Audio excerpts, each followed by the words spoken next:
अपने ही मन को अपने ही बस में करके, अपने ही चंचल मन को अपने ही बस में करके एकाग्रता, स्थिरता एवं स्वयं अपने आप में शांति का अनुभव करने के बाद स्वयं मैं कौन हूं को जानने की दृष्टि से पुनः साधना करते करते आज 1263 दिन हो गए। तारीख 22 अप्रैल सन 2025, दिन मंगलवार, प्रातः काल का समय।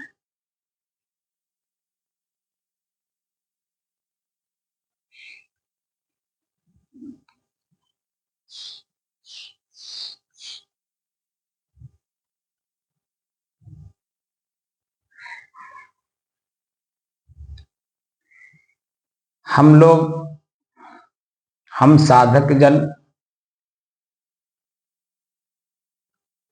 अपने ही श्वास को अपने से अलग होकर देखने का अभ्यास कर रहे हैं।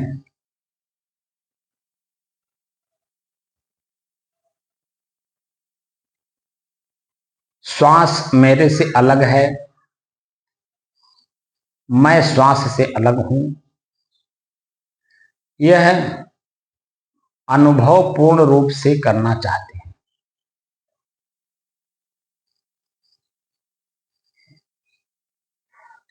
श्वास यानी हवा, हवा यानी तत्व।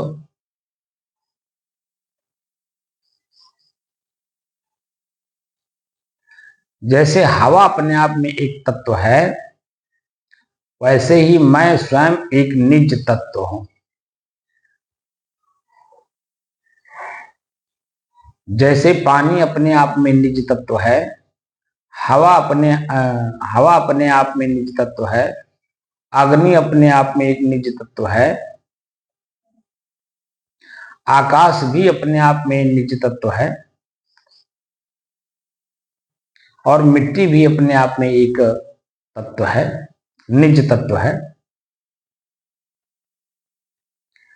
उसी तरह से मैं भी एक निज तत्व हूं। जैसे पानी अपने आप को नहीं जानता मैं पानी हूं, पानी को जानना है तो दूसरे तत्वों के ऊपर डाल करके देखिए, अपने आप पता चल जाएगा ये पानी तत्व है। जैसे आग जल रहा हो, उसके ऊपर डालेंगे, छन्न की आवाज होगी, अग्नि तत्व को बुझा देगा, तब पता चलता है कि अग्नि तत्व को बुझाने वाला जल तत्व है। वहीं पर आप देखेंगे कि पानी की तरह घी भी होता है,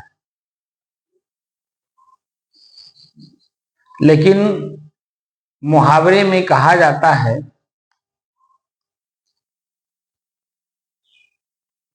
कि अग्नि के ऊपर अगर आप घी डालेंगे तो भभकेगा और जलेगा, और जो बचा खुचा सामान है उसको भी जला करके खाक कर देगा। राख कर देगा या खाक कर देगा, दोनों एक ही बात है। लेकिन अग्नि अपने आप में हो और कोई दूसरा तत्व वहां ना उपस्थित हो तो अग्नि अपने आप में जला के खाक कर देगा। लेकिन जब पानी उसी पर पड़ता है तो इसे साबित हुआ जो जल तत्व है वो अपने आप में निज तत्व है, लेकिन जो घी है वह जल तत्व नहीं है, बल्कि अग्नि तत्व का दूसरा रूप है। और वह अपने आप में जब पाता है, घी भी अपने आप में अग्नि तत्व है, और वह जब अपने अपने को पाता है तो अग्नि और भभकती है। जल तत्व से अग्नि बुझती है और घी तत्व से आप देखेंगे कि अग्नि और भभकती है। इसका मतलब ये हुआ, देखने में हिलता डुलता जरूर है पानी की तरह घी, लेकिन जब वो आग पर पड़ता है तो और भभकता है। और वही जब जल तत्व पाता है तो बुझ जाता है। देखने में दोनों ही, पानी भी और घी भी, दोनों हिलते डुलते मिलेंगे। हिलने डुलने का मतलब है जल तत्व है।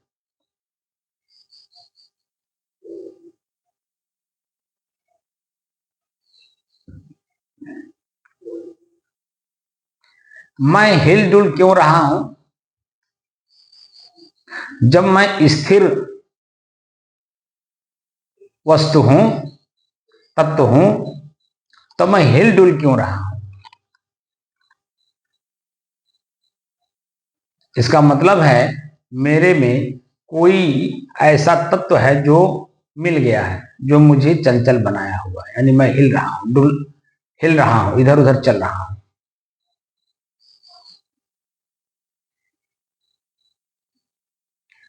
श्वास, मेरा ही श्वास जब मुझसे बिल्कुल ही अलग मालूम होने लगता है, तब उसमें मालूम होता है कि कौन सा अन्य चीजें मिली हुई हैं।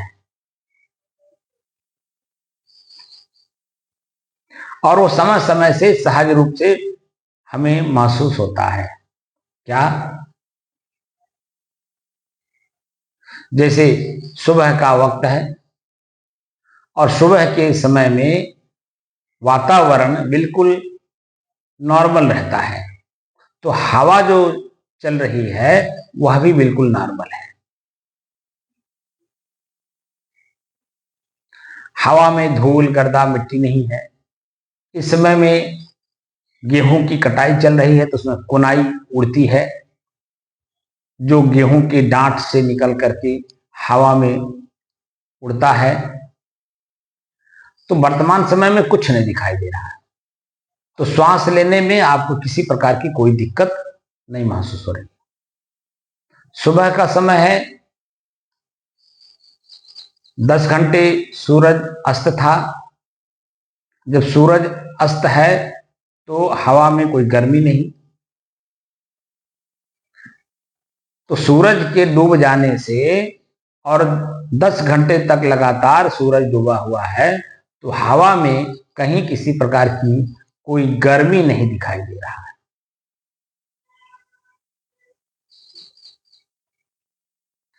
अगर गर्म नहीं है तो ठंड भी नहीं है, क्योंकि ठंडी का मौसम नहीं है।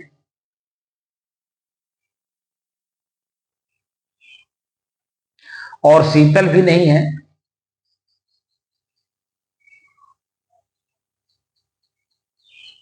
तो क्या दिखाई दे रहा है?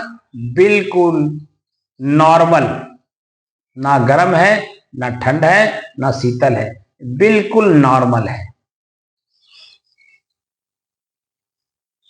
और इसमें किसी प्रकार का ना दुर्गंध है ना सुगंध है।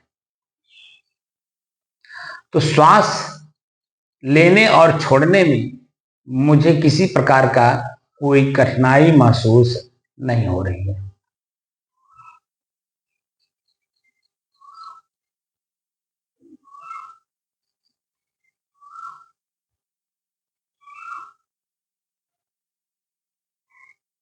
तो मैं सहज रूप में श्वास को देख रहा हूं, और श्वास को देखते देखते श्वास मेरे से अलग है, मैं श्वास से अलग हूं। ना इसमें सुगंध है, ना इसमें दुर्गंध है, ना इसमें ठंड है, ना गर्म है, ना शीतल है। तो क्या है? बिल्कुल एकदम नॉर्मल है, सामान्य है।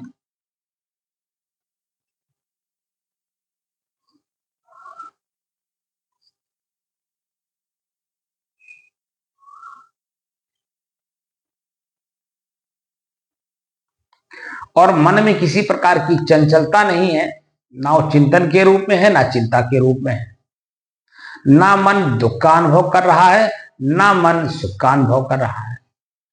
इसीलिए श्वास बिल्कुल एकदम सामान्य रूप में दिखाई दे रहा है और एकदम स्पष्ट दिख रहा है।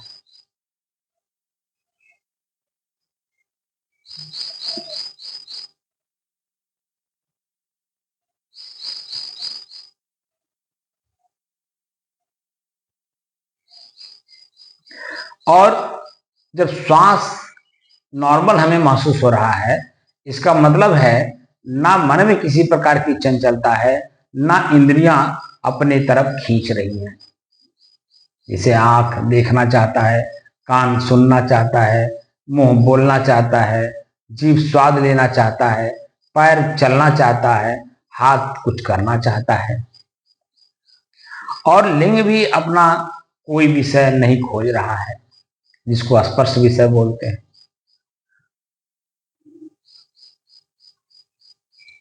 तो शरीर बिल्कुल एकदम स्थिर है और मन भी स्थिर है और शरीर के सारी इंद्रियां भी अपने आप में स्थिर हैं। तो जो मैं हूं एकदम टोटल महसूस हो रहा है।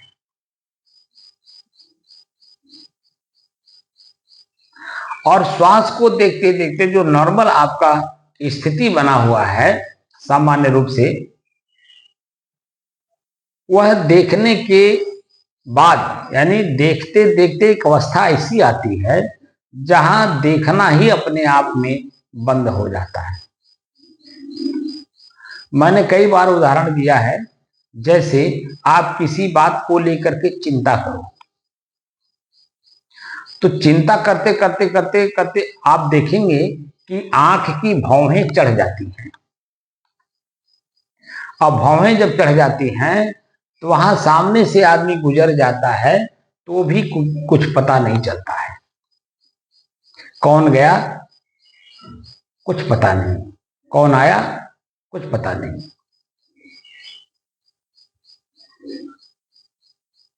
वही स्थिति यहां श्वास को देखते देखते देखते एक अवस्था ऐसी आ जाती है जहां ना अपने शरीर का भान रहता है, ना शरीर के पार्ट्स यानी इंद्रियों का ज्ञान रहता है, ना उनके विषय का ज्ञान रहता है, ना उनकी भोग की कोई कल्पना मन में हो रही है उसका भी कोई ज्ञान नहीं रहता है। क्योंकि मन भी शांत है, चित्त भी शांत है, बुद्धि भी शांत है और अहंकार भी शांत है अपने आप में। ऐसी स्थिति में जब आप आएंगे तब आप जान पाएंगे। किसी ने मेरे से पूछा था कि मरने के बाद कि जीव कहां जाता है।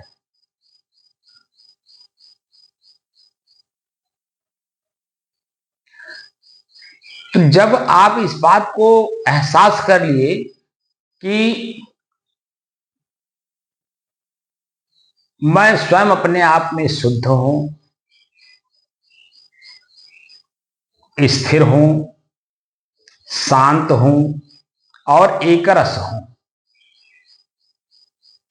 जब ये चार बातों का जानकारी मैंने दे दिया और उस लेवल पे अभ्यास आपने कर लिया, तो आप खुद जो इस चीज को अनुभव किए होंगे वह स्वयं अपने आप को बताएं कि क्या जीव कहीं इधर उधर जाता आता है। जब वो स्थिर है तो चलेगा कैसे।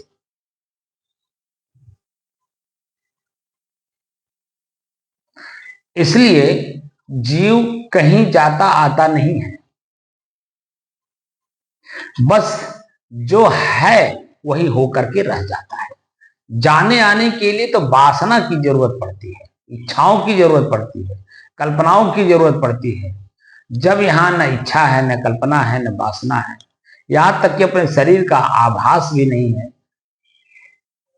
कुछ नहीं है, तो जो मैं हूं, जैसा हूं, जिस रूप में हूं वही मैं रह जाऊंगा। बाकी जाना आना अपने आप में छूट जाएगा।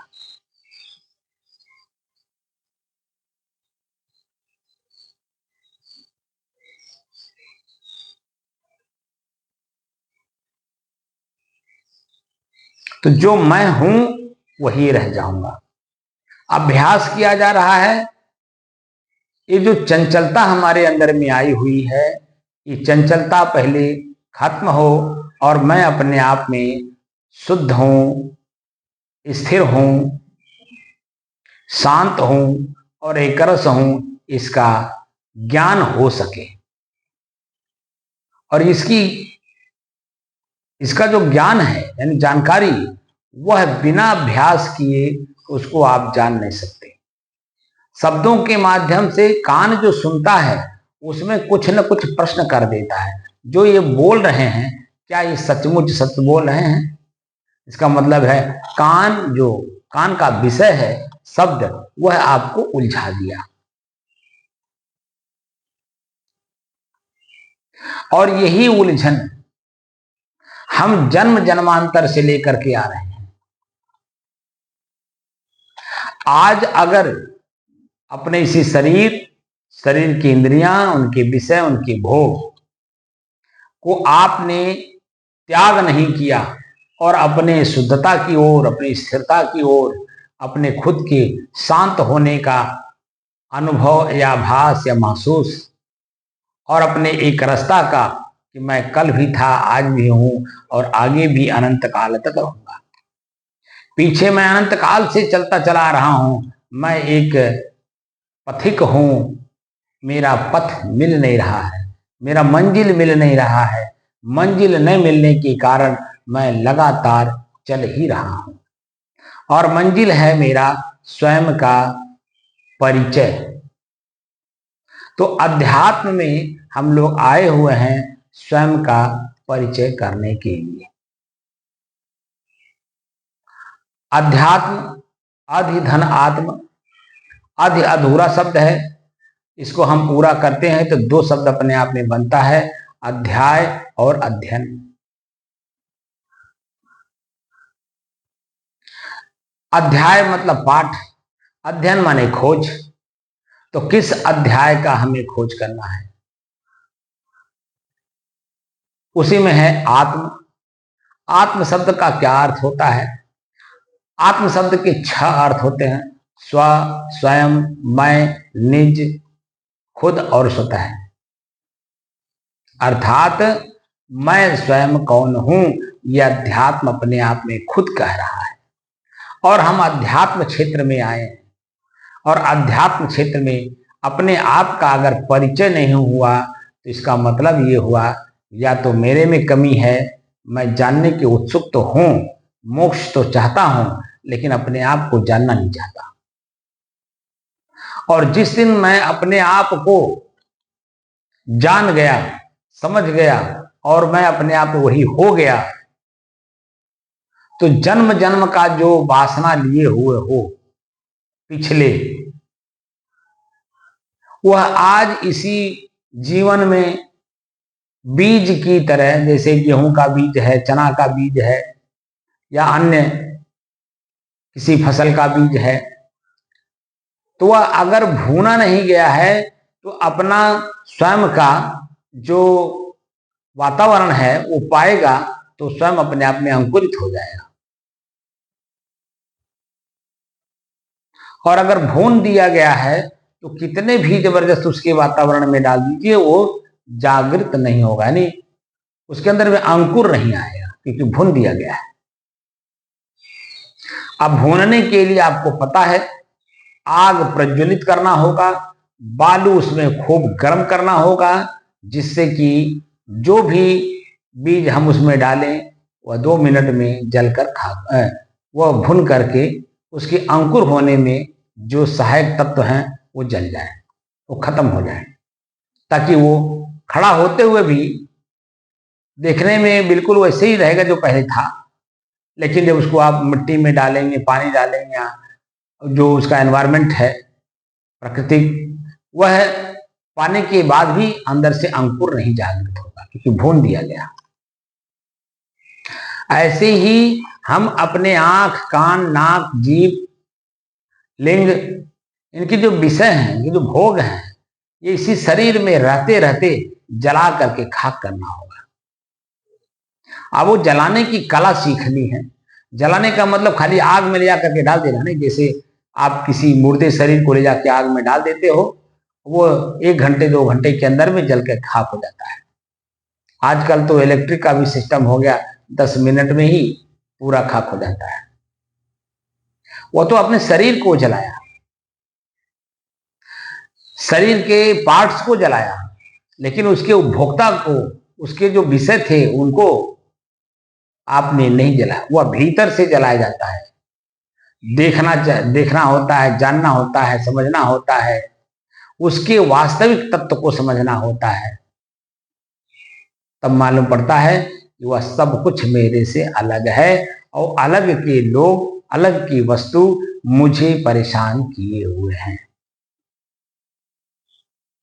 और वह परेशानी मैं आज से नहीं, पीछे कितने जन्मों से भोगता आ रहा हूं पता नहीं है। और आज भी अगर हम जानने की कोशिश नहीं किए, जो जैसा है वैसा बनाने की कोशिश नहीं किए, तो निश्चित है कि आगे भी अनंत काल तक, उसकी कोई सीमा नहीं है, अनंत काल तक आपको जो वर्तमान में परेशानियां, दुख, पश्चाताप, आत्मग्लानि, सुख, दुख, आनंद, परमानंद, जो कुछ भी मिला है, ऐसे ही अनवरत कमोबेश चलता रहेगा, लेकिन मुक्ति नहीं मिलेगी।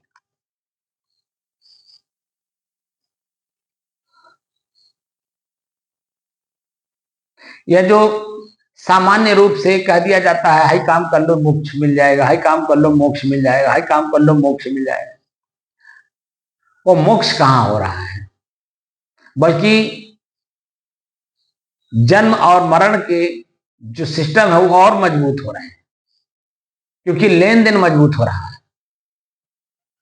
आप लिए हैं तो देने आना पड़ेगा, और दिए हैं तो लेने आना पड़ेगा। जिस भाव में, जिस रूप में, जिस कर्म से आप किसी को कुछ दे रहे हो, उसी कर्म, उसी भाव, उसी क्रिया में आपको भी लेने के लिए आना होगा, तो कहां रह जाएगा?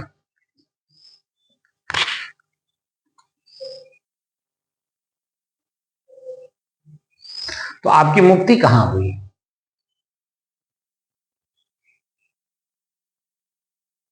मोह का नाश। मोह का नाश कैसे करेंगे? जब मोह को खुद जानेंगे, समझेंगे, देखेंगे, तो नाश नहीं करना पड़ता है, वो अपने आप ही नाश हो जाता है।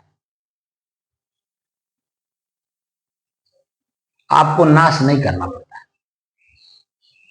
क्योंकि जो जैसा है वैसा ही आपने देखने, जानने, समझने का प्रयास किया। तो जो जैसा है वैसा जब दिख जाएगा, तो मस्तिष्क में उसके प्रति आकर्षण नहीं रह जाएगा, इच्छा नहीं जागृत होगी, क्योंकि उस तत्व को हमने उसी तरह से देखा जैसा उसका अपना खुद का स्वरूप है। तो क्रिया होती है तो प्रतिक्रिया करिए कि कौन कर रहा है। तो देखेंगे कि आपके उपस्थिति मात्र से प्रकृति अपना काम करती है। आप सिर्फ दृष्टा भाव में रहते हो, प्रकृति अपना काम कर रही है। आप, क्योंकि आप तो स्थिर हो, तो जब स्थिर वस्तु चंचल कैसे होगा, कर्म कैसे करेगा? वह स्वयं अपने आप में देखता है और प्रकृति अपना सारा काम करती है।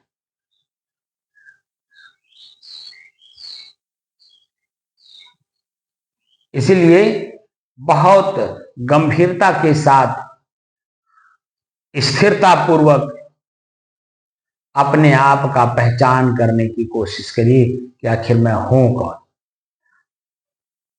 और जब मैं अपने आप को जान जाऊंगा, अपने आप में मैं स्थिर हो जाऊंगा, और अपने आप की खुद की जो हमारी गहरी शांति है, अथाह समुद्र की तरह, वही शांति मेरे भीतर भी आ जाएगा। और मैं हूं कौन? आकाश की तरह स्वच्छ, निर्मल और स्थिर, निर्द्वंद। वहां कुछ नहीं, एकदम शांत, गहरी शांत।